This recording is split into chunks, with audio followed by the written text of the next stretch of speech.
Good morning. It's K-Bear Morning Show. I'm Adam Smith, and we're joined in studio today by Emily Tobias and Elise Taylor. Thank you so much for dropping by. Thanks for having us. Yeah, glad you're here. And this is an interesting topic. For quite some time, the community of Sargent has been working to improve the situation with the city pool. And now there is a bond issue in front of residents. I believe the ballot is in folks' hands, and they have until July 15th. July 15th is the deadline to get that in. For folks that haven't made a decision, we're here to help you with that a little bit. Emily, talk about the need for the pool and why this is such a big thing for many of the residents of Sargent. Sure. Well, I think the biggest thing to understand is that our pool is currently closed. And so in the state that it is now, it will never open. One thing we have to really think about is, our pool was built in 1960. So 65 years old. It, assumes a lot of the elements of the weather day in and day out. And so with that older structure, there are just a lot of issues with that. The biggest couple being that, there's a lot of pipe issues, circulation issues.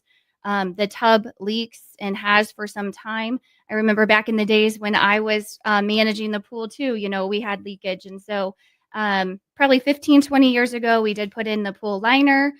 That now is leaking at the seams, promotes algae growth. And so there's just a lot of issues, that's the higher level ones. There's a lot of smaller ones that kind of come with that, being in the element for 65 years and it's tired, it's worn out, it needs to be updated. So yeah, we have this bond that's out to the people to decide. The biggest takeaway though with the bond is if and when we can get this passed, it allows the city and our pool committee to be able to apply for grants. A lot of these bigger grants, $500,000 to $1 million, really need that financial security. And so with that, our hope is to get this bond passed, to be able to apply for some of those. And then, we'd also have to look at some financial responsibility from the residents of the town as well. Elise Taylor's our county supervisor, and she's going to help us, or assessor, excuse me, and she's going to help out with this question a little bit. But what is one of the main questions, Emily, that you're getting from folks that are concerned about the cost of this bond? Sure. A $4 million price tag is a pretty hefty, a hard pill to swallow, if you will. And so with the fund and with all the benefits that we can talk to, it does come with the price tag. And so, recently our pool committee, I serve on that. We've gotten a lot of feedback from residents in the community of, they got their letters in the mail with evaluations going up. And so now they feel the burden of my evaluations are going to go up. I'm going to have more of that financial responsibility. And then you're going to put a bond on top of that. So it's a lot. But it seems to me, and I'm learning and talking to you before we went on the air, that might not actually be the case, that the bond is going to be stacked on top of these increases. And maybe, right. Elise, could you maybe speak to that a little bit? Yeah, yep, sure, definitely. So I did actually mail out valuation notices. They are supposed to be in the mail by June 1st. And so I did mail out over 12,000 notices. So a lot of people, of course, did get those notices and stuff. And values, yes, are going up. My values really are based on qualified sales. So, you have a willing seller and a willing buyer that agree upon this price for this, either whether it be residence or whether it be a commercial building or ag land. But they agree upon this price. And from there, it does raise the values up and stuff, but we'll talk a little bit more about that. But a little bit more into my sales, I also look at the quality and condition of a home and the age of a home. Quality as of when it was built. What are those bones of the home? Is it a good quality home? Is it a fair quality home? Condition plays into it. What is it right now? What have you done to that house to make it the way that it is? Have you completely remodeled the house? Is it something that needs, improvements? Is it just fair condition? The age of the house is also playing a big part into this one. A lot of our homes were built, late 1800s, early 1900s. And so we have a lot of older homes that are sitting in Custer County. I'm not going to compare, a home that was built in 1920 to something that was built in the 80s or the 90s. It's just not a fair market.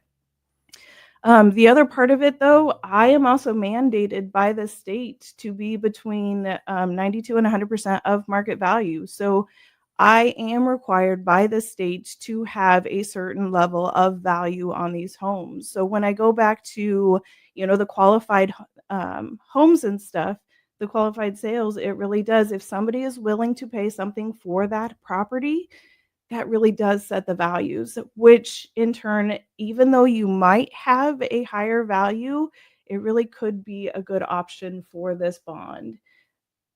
I can't speak on the bond, so I don't want to go into that direction. But me having a higher value, it really does set a good tone for the bond, and it doesn't always mean that it's negative for the bond.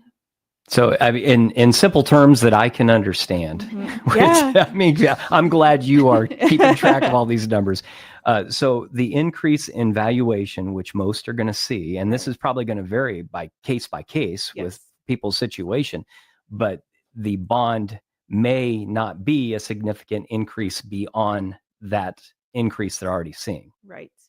My understanding is, when like I don't do taxes, I do values. And so my understanding is when I have a higher value on a property or somewhere in between the 92 and 100%, if my values are a little bit higher, the tax asking on that property is a little bit more, which means that, the levies could actually come down and the bond levy could come down. Me having a higher value on something does not necessarily mean that your taxes are going up. It is all based on budgets. It is all based on what is being asked for as far as the levies go. Well, very good. We appreciate the explanation on that. We're talking about the Sargent School Bond that's in front of voters right now. You have until the 15th to get that returned. We hope that everybody will participate and return those ballots. And I think we're going to revisit this topic coming up here in a few days. We'll do it again next week and maybe take a look at some other viewpoints. But thank you so much, Elise. Appreciate that. Yeah. And Emily, was there anything else we needed to mention before we move on this morning? Yeah, I think just, doing these improvements, making this investment within our community not only attracts, families, brings life to the pool through the kids, through the seniors, like I said, families and just visitors to our town. So nothing boosts our local small business economy more than bringing these people to our area and just the pride that our community can, pull together and have. We've had lots of fundraising efforts, and while it's a lot of work, it's a lot of pride to sit back and think like I helped be a part of that. So would just really encourage people to vote yes for our swimming pool. We need something. It's tired, it's worn out, it's been in its shell for the last 65 years, and we're ready for something new. Very good. Well, we look forward to talking about it again next week. With Sargent Pool Bond issue, we got Emily and Elise. Thank you so much. Ella Langley's coming up next on KBEAR 92.3.